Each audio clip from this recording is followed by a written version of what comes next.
안녕하세요. 조성태 박사의 생긴 대로 건강톡톡 아나운서 김민영입니다. 우리 몸의 기둥이라 불리는 척추. 그 중요성은 아무리 강조해도 지나치지 않겠죠? 척추는 우리가 걷고 생활하고 움직이는 데뿐만 아니라 우리 신체 장기와도 연결되어 있기에 그 중요성은 이루 말할 수가 없습니다. 자, 생긴 대로 건강톡톡. 그래서 오늘은 척추관 협착증에 대해서 알아볼 텐데요. 척추 질환 중에 하나인 이 척추관 협착증의 원인과 증상, 그 한의학적인 치료 방법까지 오늘 자세히 알아보도록 하겠습니다. 먼저 강의부터 함께 하시죠. 조성태 한의학 박사님 이 자리로 모십니다. 어서 오세요.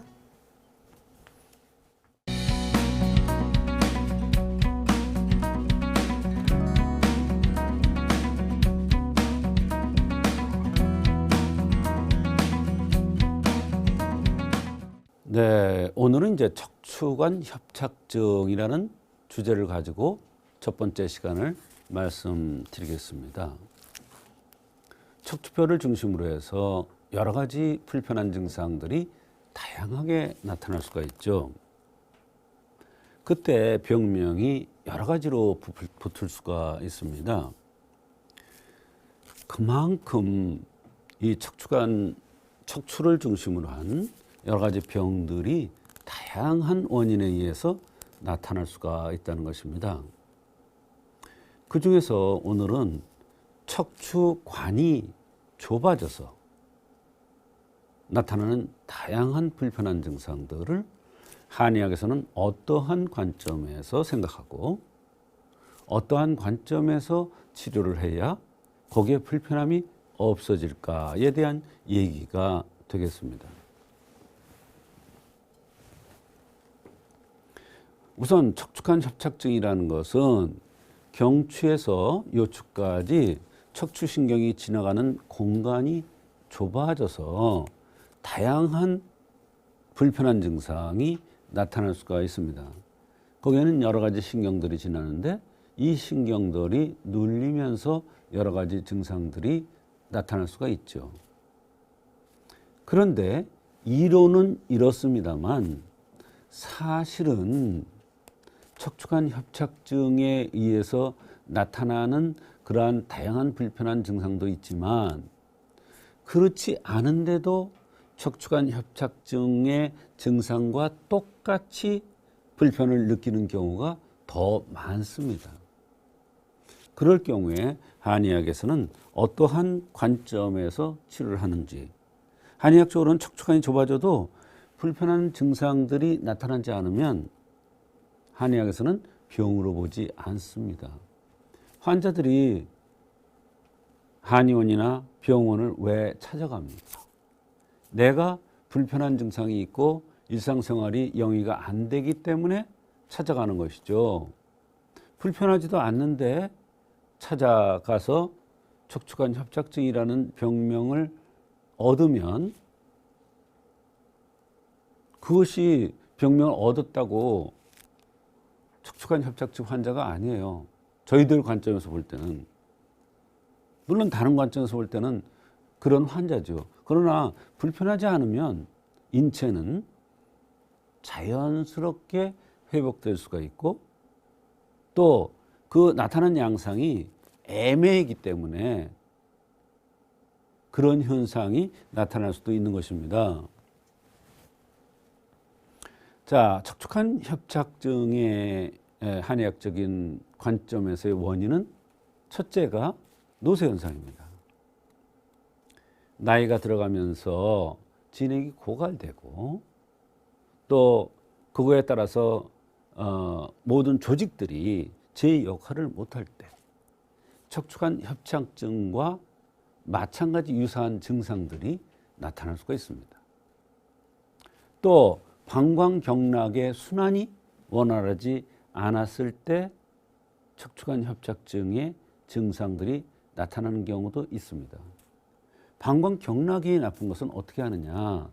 눈썹이 진하고 콧구멍이 드러나 보이고 눈꼬리가 들린 사람, 또 이마가 넓은 사람, 이런 사람들이 허리로, 뒷목으로, 등으로 또 허벅지로 해서 장탄지까지 이렇게 쭉 내려가면서 순환장애가 나타날 수가 있습니다. 이것은 방광 경락의 순환이 잘 안 돼서 나타나는 현상입니다. 그런데 그 측면으로 담 경락의 순환이 잘 안 돼서 나타나는 그런 경우도 있습니다. 척추관 협착증이라도 증상이 측면으로 나타날 수가 있다는 얘기예요. 또 간하고 콩팥 기운이 부족해서, 간하고 콩팥 기운이라는 것은 위에는 심폐고 아래는 간하고 콩팥인데, 이 아랫부분에 간하고 콩팥 기운이 약한 사람들이 바로 척추관 협착증의 그러한 증상들이 나타나서 불편을 느끼는 경우가 있습니다. 그런 사람 중에서 하관이 빠지거나 여기 볼이 쏙 들어간 사람 있죠. 이런 사람, 이런 체질을 가지고 있는 사람들 보면 대개 살집이 없습니다. 성질은 되게 급합니다. 이런 사람은 생긴 대로 병이 온다는 차원에서 허리, 다리 쪽으로 불편함이 나타날 수가 있습니다. 또 좌섬요통에 의한, 이건 뭐냐면 외부 충격 또는 내가 어떤 자세를 잘못했을 때 소위 말하는 삔다고 얘기를 하죠. 삐끗한다 그러죠. 그것에 의해서 올 수도 있다는 거예요. 이렇게 다양하게 그 원인이 나타나는데, 그 다양하게 나타나는 원인에 따라서 한의학에는 척추관 협착증을 치료하는 그러한 방법이 있습니다. 예를 들어서 방광 경락으로 순환이 잘 안 돼서 불편한 증상이 나타날 경우에는 방광 경락을 운행시키는 마황 좌경탕이라는 약을 투여하면 좋아집니다. 생긴 대로 병이 온다는 차원에서, 생긴 대로 병이 오고 생긴 대로 치료한다는 차원에서 이것은 눈꼬리가 들리고 콧구멍이 드러나 보이고 눈썹이 진한 사람이 대개 방광 경락의 순환이 안 되고, 그런 사람들한테 마황 좌경탕을 투여하면 등, 허리, 뒷목,